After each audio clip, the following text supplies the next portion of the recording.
came in unto Pharaoh. Pharaoh said unto Joseph, I have dreamed a dream. There is none that can interpret it.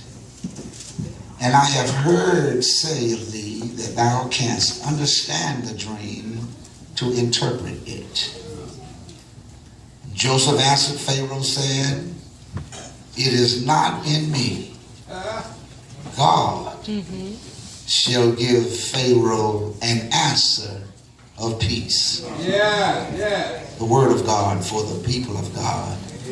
Praise be unto our God. I want to talk for a few moments as the spiritual guide with this thought in mind. Don't let bitter keep you from better. All right. All right now. Wake your neighbor up and tell him, don't let bitter keep you from better. Keep you from better. Hallelujah. Amen. What do you do when faith promotes you and you are then cast headfirst into trouble? Wow. Imagine, if you will, Joseph, after being given a dream that no one else had dreamed, now sitting in a dungeon, battered and torn from the trouble that his faith has caused him.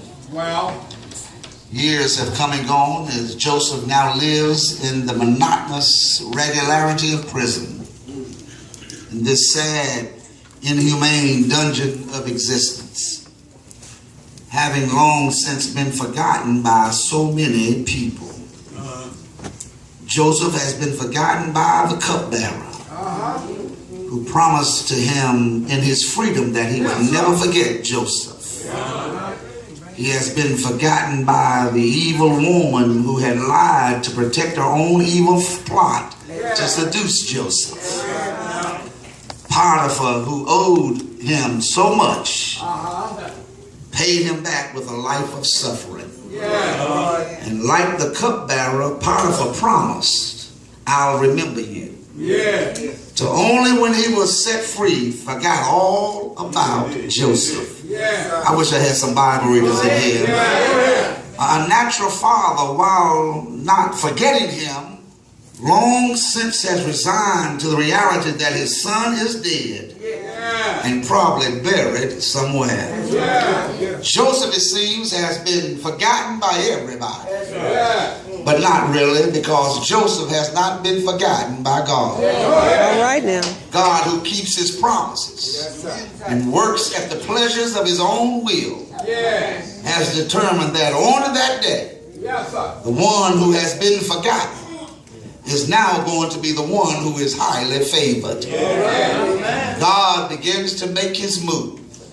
He doesn't start with the butler or the baker, remembering their pledges, but God starts at the top with the king, Pharaoh himself. At the time of our text, Pharaoh is agonizing over what could be the meaning of a dream that he has had that was so disturbing that it literally woke him up twice in the same night. The dream that he was standing at the life-giving edge of the Nile River. And up and out of the Nile appears 7 robust cows, grazing in the marshland. And as quickly as he sees them, 7 more cows appear undernourished, skin and bones. Skinny cows eat the healthy cows, but remain undernourished. Still skinny, still awful looking. He goes back to sleep only to be wakened a second time, and this time out of the Nile he sees 7 ears of grain, full-bodied and lush, all growing out of a single stalk.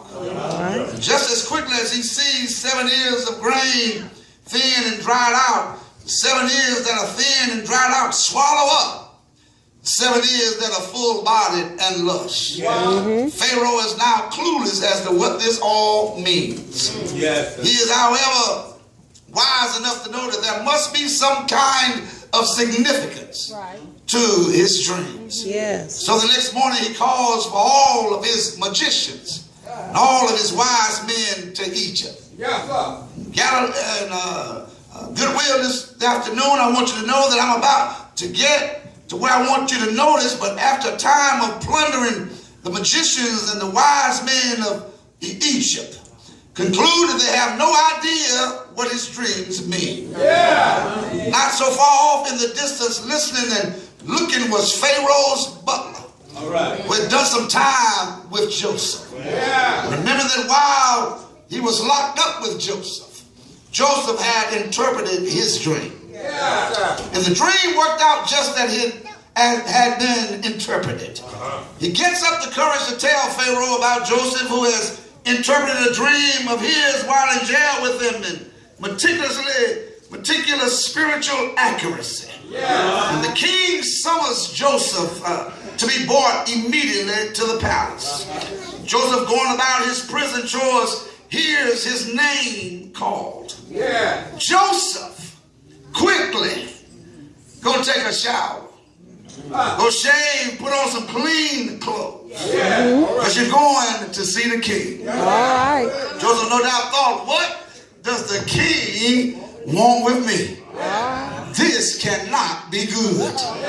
The king says to him, my butler tells me that nobody in my kingdom determines the meaning of dreams more accurately than you. All right. Joseph says, well, it ain't me. It's really God. God will give you the meaning until you have peace about it. Yes. King shares his dream with Joseph, and Joseph responds to the king and says, Egypt will have 7 full healthy years coming, and you will need to store your food supply. In fact, 1/5 needs to be stored and stashed away. Because after that will come 7 tough years.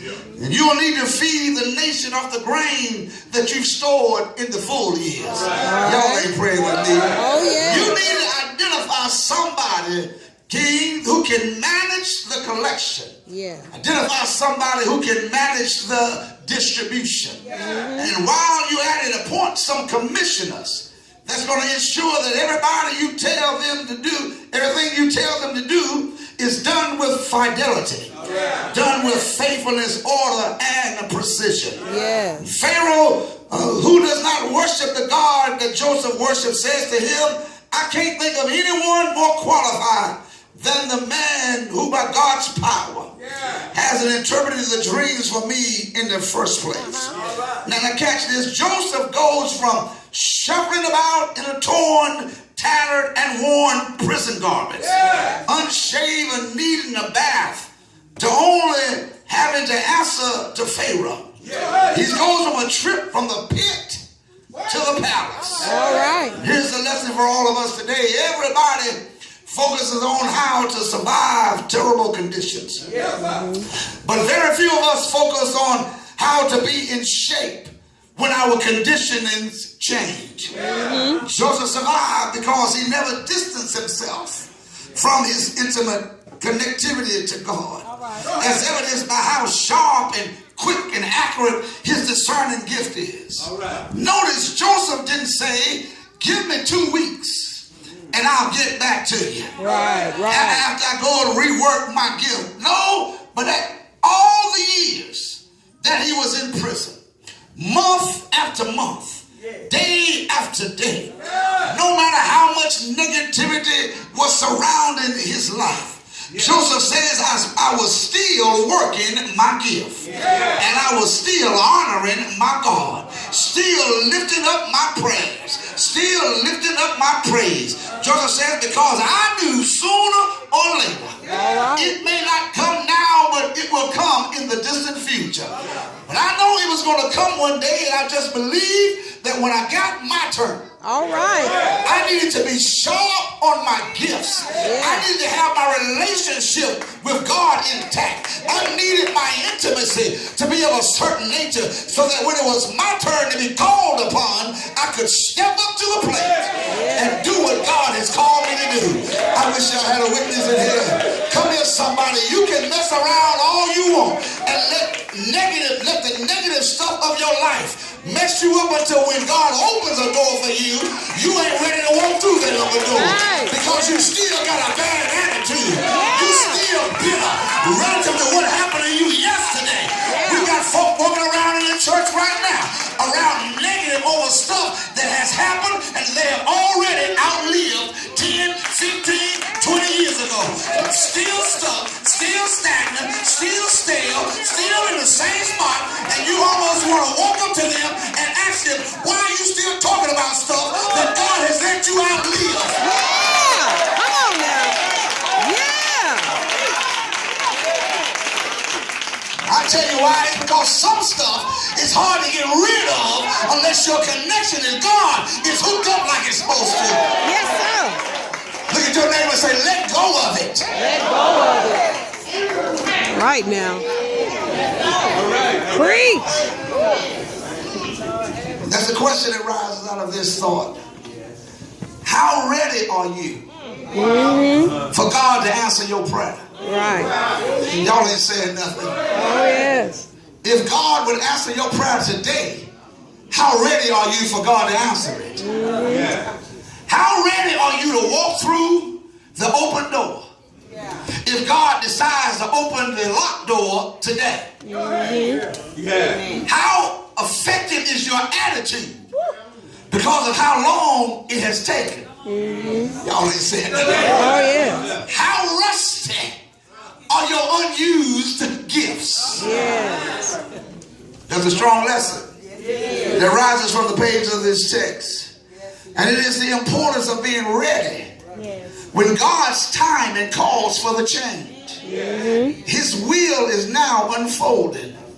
I'm going to say that again. I said it's important to be ready when God's timing calls for the change. And his will is now unfolding. This is why no matter what you're going through, you still fast. You still pray. You still worship. You still sing. You still preach.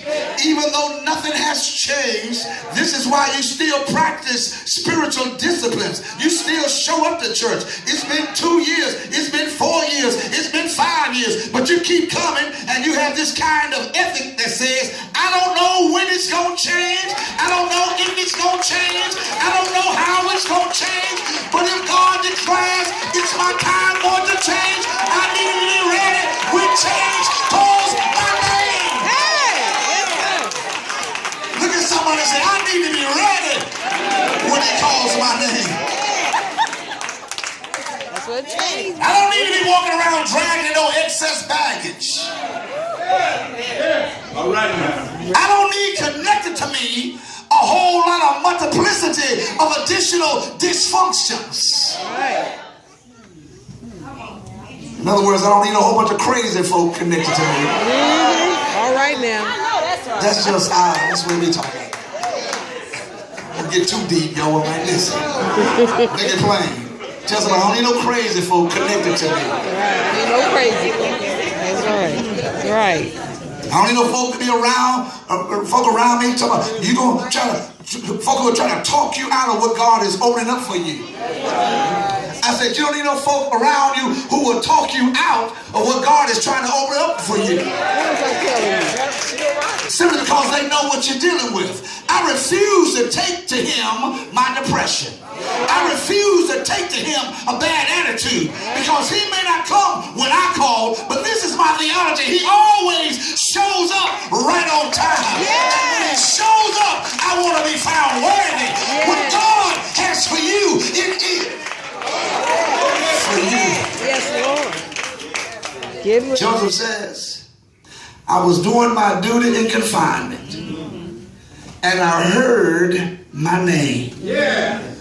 And I knew something was strange because I hadn't heard my name in years. Last I checked, folk who had promised to remember my name forgot me when they got their release papers. All right. That's right.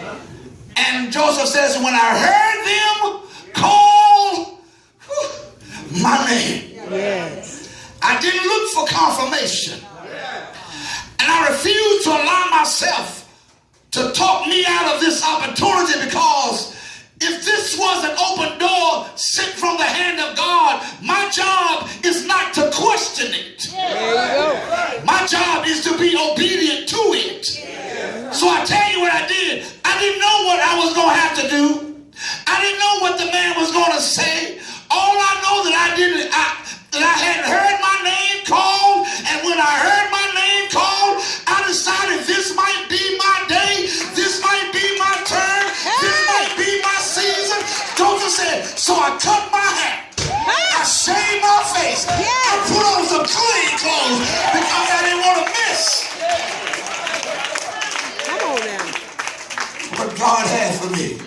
took a shower, put on fresh clothes. Joseph says, and I went to see the king. Yes. And if for no other reason, I wanted to prove that I was bigger than the bitter of my life. Yes.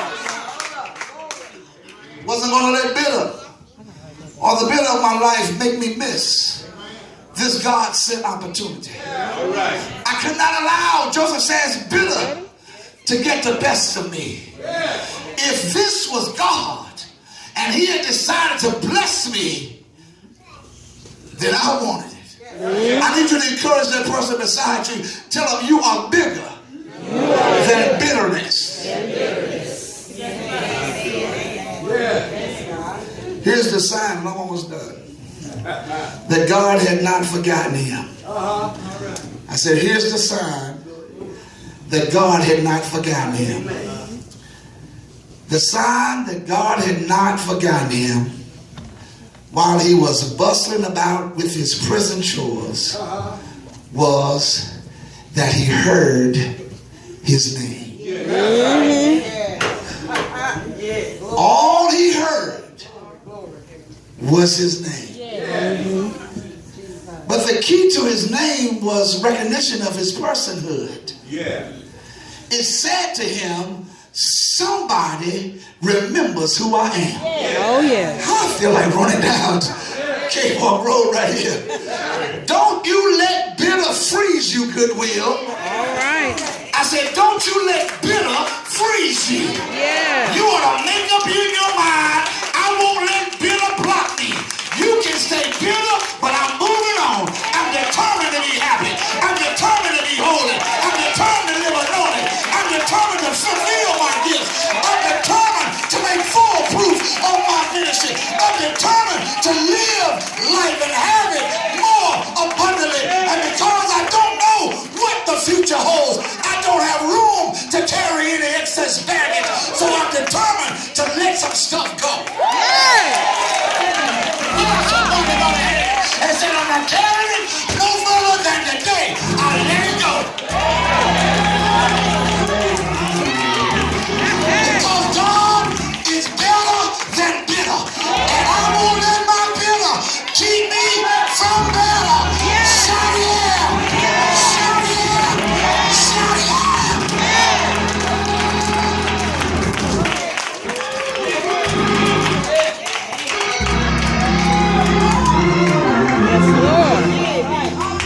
Somebody shout, let some stuff go. Let some stuff go.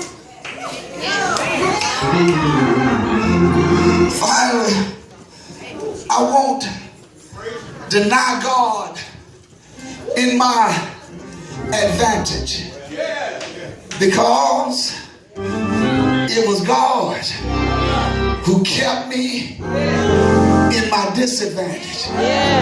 Y'all ain't praying with me. I said, I won't deny God in my advantage because it was God who kept me in my disadvantage. The God who was with me in my incarceration is the same God who is with me in my liberation. And I need to make sure, Joseph says, that Pharaoh knew that it was God who did the work. The God that was with me in my depression is the same God that I give glory to now that I'm in my right mind. The same God that was attached to me when I didn't have a job is the same God I give credit to now that I've got a prefix and a suffix on my name. Ain't nobody but Jesus. You want an explanation to my elevation? Well, it ain't nobody but Jesus. Folk look at you even when you buy a new car. You want to put your hands on your hip, look them straight in their face, and tell them it ain't nobody but Jesus. You go and buy your new pair of shoes, and folks say, child, where you get them shoes? You want to say, it ain't nobody. Ain't nobody but Jesus. Shout yeah!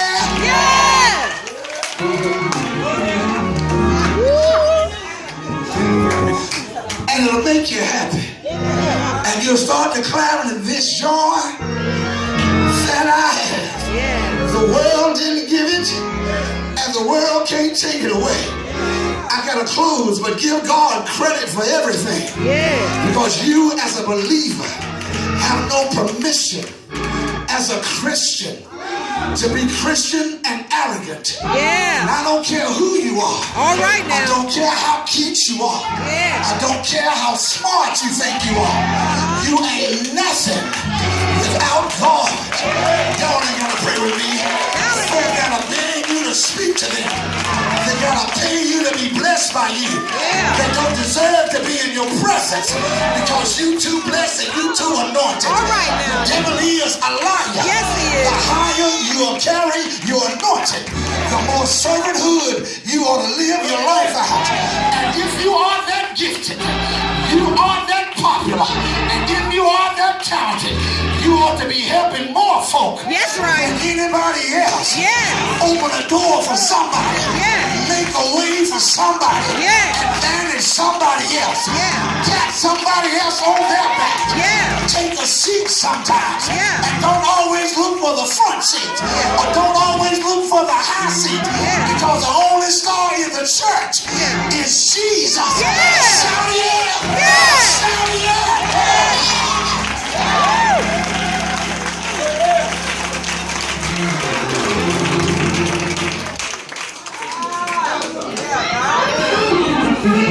Can I tell you one more thing? Yeah. You know how God knows how to promote. Yes, he does. But when God promotes you, you cannot carry bitterness. That's right. So remember that with all the hell that you've been through, with all the hurt